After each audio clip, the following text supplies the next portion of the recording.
sample sa pure basilan. Anak na siya atong gikan sa kuan. Kato na dito sa likod. Gikan po kalilangan to nga basilan kay Sir Juman nga kuan nga manok nga pure kuan po pure breed nga basilan. Pero lagyo kanya kung manok kay ang mga basilan sa Medina ang laki kalilangan para walay inbreeding ba nga may tabo.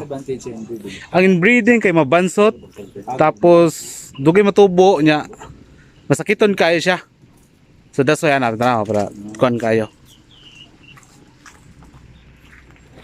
Pero someday kung mag-put up ko sa ako, kuan. Pwede. Kuha ko sa imong kanang Pwede pang materyales. Pwede kayo. Tapos kasagaran ani mukuha mga piso man para mabal-an nila ang pangatiman gikas gamay hantud sa pagdako ana.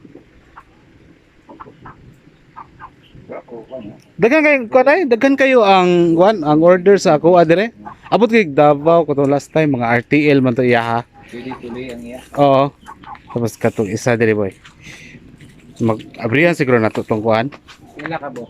Unom. Paano gamay. Ang kuan okay man ang naka reference gihapon kay mao magina ang sa native. Oo, nature sa native. Pero nakabutang ni uban dako diri sa breeding sa breeding pen ako diri sir kay ga pure breed magkog like sampin nga di mo sa gulan ug lain nana. So mo nang Kajut sa sir. Kumusta boss? Exercise kita boss? Sig tatad mangagmay na tong tiyan ba. Okay gani duha ka po okay.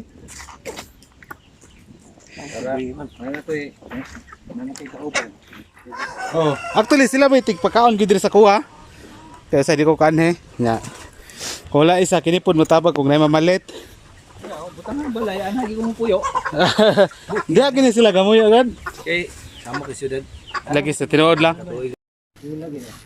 Boy. Boy sa ko picturean sa. Wala na to. Magkuha sa ko listahan sira. Kuha sir mga 1 and 1/4 ihulog na tong isa. Ay kanang duha. Kana ana ara mausa ra.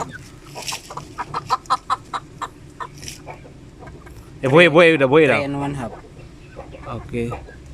Adjust sa sir ha. 3 and 1 half no? Kuya.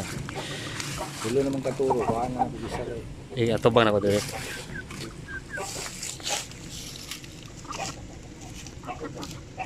Miski hatag na ni sir og mga 2 kilos na lang na sir. 2 kilos. Dol man ay pakita ni sir. 2 and 1 per sir pero ihatag lang ako sa imong 2 na lang na. Salamat.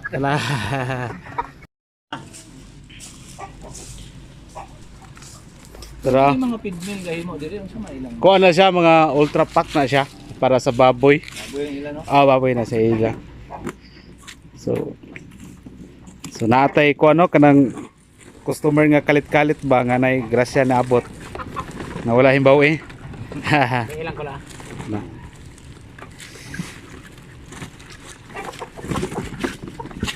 Lagi ni kuha sir kuha na Davao ni kuha sa akong daghan pod mga OFW, mga retiree na po sila, murag gusto na mag-retire sa Hawaii. So muna akong ginapangandaman pod sila pod kay nagsabot na me. Duhan ni sila ka mga duhan ni sila ka buok nga OFW nga mga kana pod mga nasa edad 50 na siguro inana. Na gusto na siguro nga mag for good na dire sa Pilipinas. Isa na gid ang ilang gikon nga negosyo nga inani kay bisan pag magdaghan tag kita tanang mga balay natay mga native chicken short gyapon sa supply.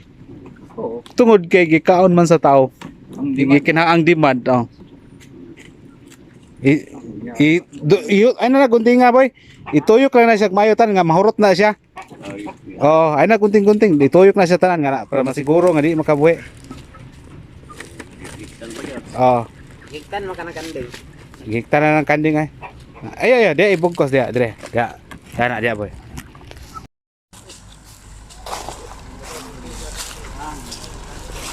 Saka ya.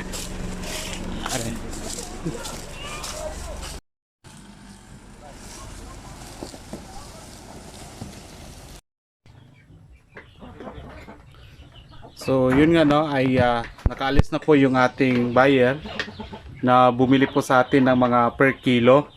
Bali mix na yon, basilan, may shamu asil, may sampin. So mix na. So actually nagbibenta rin tayo ng mga sisiw, mga per kilo. Sa mga darating na panahon, magbenta rin tayo ng mga fertile eggs, ano, di ba? So nag-usap rin kami, baka gusto daw niya bumili sa atin ng sisiw, yung i-grow niya para gagamitin din. Yung binibili niya na per kilo ay gagamitin daw niya sa New Year. Salamat pala kay sir kasi unexpected yon na magpunta sa dito para bumili ng per kilo. So nagkakataon na meron naman akong mga per kilo na binibenta dito. So yung binibenta ko ay hindi yun maganda para sa breeding kasi nga maana yun sa mga konting mga sipon. Hindi na yan maganda yung ganyan. So piniper kilo ko siya.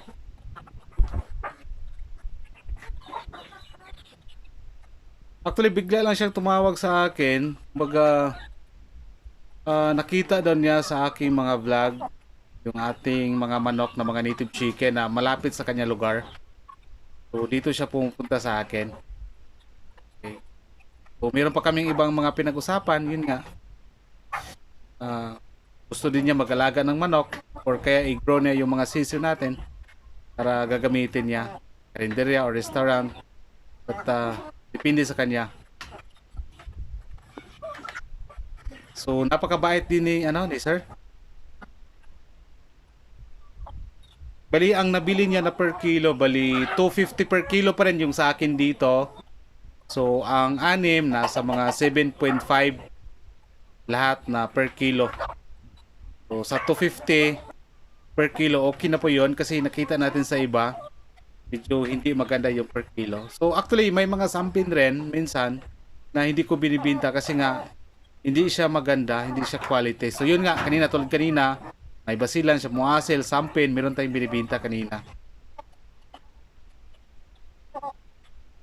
So yun lang po yung mga piniper kilo ko. Pero yung ating mga sampin dito, maganda ang forma, maganda ang kalidad. Piniper head ko yung pagbenta niyan, hindi siya per kilo. Kasi kaunti lang po yung nag-alaga sa lugar namin ng pure breed na mga sampin. Ako lang ata. So advantage para sa akin. Tapos meron ding bumibili sa atin ng mga basilan, mga sisiw, baka maubos na yung nasa kulungan natin, yung mga hats galing sa incubator. So yun naman ay kailangan natin magpalaki na naman ng mga manok para in case kung tulad ngayon ay biglang bumili sa atin ng per kilo, meron tayong maibibigay. So yan po yung ating sampi sa purebred na mga sampi natin sa mga hindi pa nakakakita. Ayun yung iba. Diyan naman mga Chamois Sicilian. Okay. Kaya kailangan natin kausapin yung ating customer kung anong gusto. Pang pang katay ba? Alagaan ba? Paramihin ba? Ganyan. So, yan. So, ito naman yung mga reject ko na pinapalaki ko rin. Hindi na ito for breeding. Magandang forma pero sabihin natin sa kalidad hindi pwede. So, may 5. So yun, maganda naman ang hitsura pero sa kalidad wala to. Para kilo-kilo lang din to. Ito mga nasa 2 months mahigit to. So okay na. Kasi lahat dito sa ating mga manok mapakinabangan natin. So sa ngayon kailangan natin magparami ng mga manok. Since meron palang biglang nakakilala sa atin sa ating vlog. So malaking tulong yung pag-vlog natin kasi kung wala yan ay hindi tayo makikilala na nag-exist yung ating manukan. Okay. Meron akong dito mga sampin na i-deliver sa Tagum. Tingnan natin. Nandito. Yan po yung i-deliver natin sa Tagum City. Kay Rene Ikina, naghintay na lang ako sa kanya tawag. 2 months old mahigit na yan ng mga sampin. Ayan. Pinakawalan ko na dito kasi malaki na sila. Hindi na kasya sa isang kulungan. Okay. Yung iba na matitira tulad niyan, maliit. hindi natin yan ibibinta, yung hindi maganda. Iwan yan para gawin natin per kilo. Yun ang ginagawa ko. So sa per kilo, hindi rin tayo malulugi dahil 250 naman yung bigay ko. Tulad kanina, 250 yon na per kilo. So hindi tayo malulugi. Yung nakaraan, nakabinta tayo ng sisiw na 1 month old to 50 rin.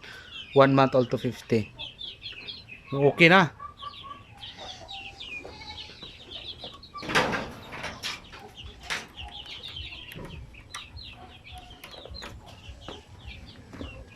Okay na kaya ba? Ha? Walang gaming baga ko. Ako lang. So dito. So by the next mga ano siguro, next 3 days, meron naman tayong ilagay sa hatcher. Bagong sisiw na naman. So dito yung ating mga ano, mga shamuasil, yan oh. Pinakawalan ko sila.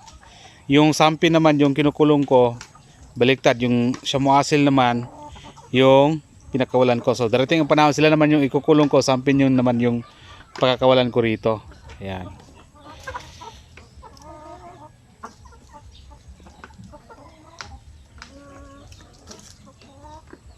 Yan yung ating shamuasil oh.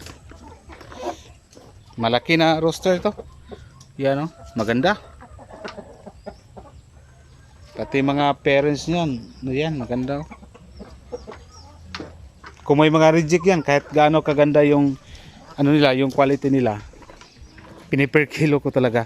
Kasi mahiya naman tayo sa ating customer.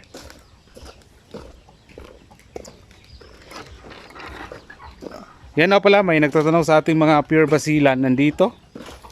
Pure basilan. Galing pa ito sa Kalinlangan, Bukidnon, ang layo.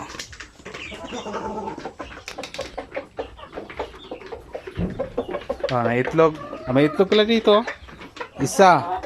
Yan oh. Kulikta bagong itlog. Boyo. Ay, kung sirat ha. Ako na lang. So yan, may itlog tayo na kulikta para sa ating mga basilan.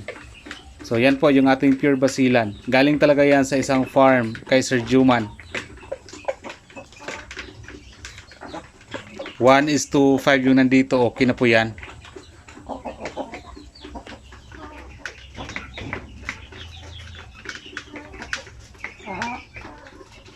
So yun, ang gawin natin ngayon, magpalaki tayo ng ano, ng mga sisiw kasi para kung bigla-biglaan na may pumunta na gustong per kilo, kung may mga okasyon tulad ngayon, December, January, November, mga November, December, January, ganyan, hindi man ang ating native chicken. Kanina, sinabi niya kanina na kung ibang manok yung hindi native daw, mag-allergy siya. So itong native chicken hindi siya magka-allergy nito, kaya yun ang gusto niyang alagaan, native chicken. So may ano rin kami pag-usapan tungkol sa pagbili niya sa akin ng mga native chicken. So yun, napakaganda yun, maganda yung pinag-usapan namin kanina ni sir, yung bumili sa atin ng per kilo na 250. Baka mag-okay yun, napakalaking tulong sa akin. Okay, kasi nga nakita doon niya ako sa vlog yung mga aking manukan dito, so gusto niyang bumisita. Okay. Kanina may nakolekta tayong itlog dyan, ngayon meron na naman. Walang anong oras ang ating manok kasi kadalasan yung naka-free range talaga umaga, mga around 10, 11 ganyan. Pero ito kahit hapon nangingitlog sila. Yung iba. Okay. So yun, may available tayo sisiw, sampin, basilan, shamuasil, merong mga per kilo din. Kaso ubos na yung ating per kilo. Pinadala ko na sa kanya lahat.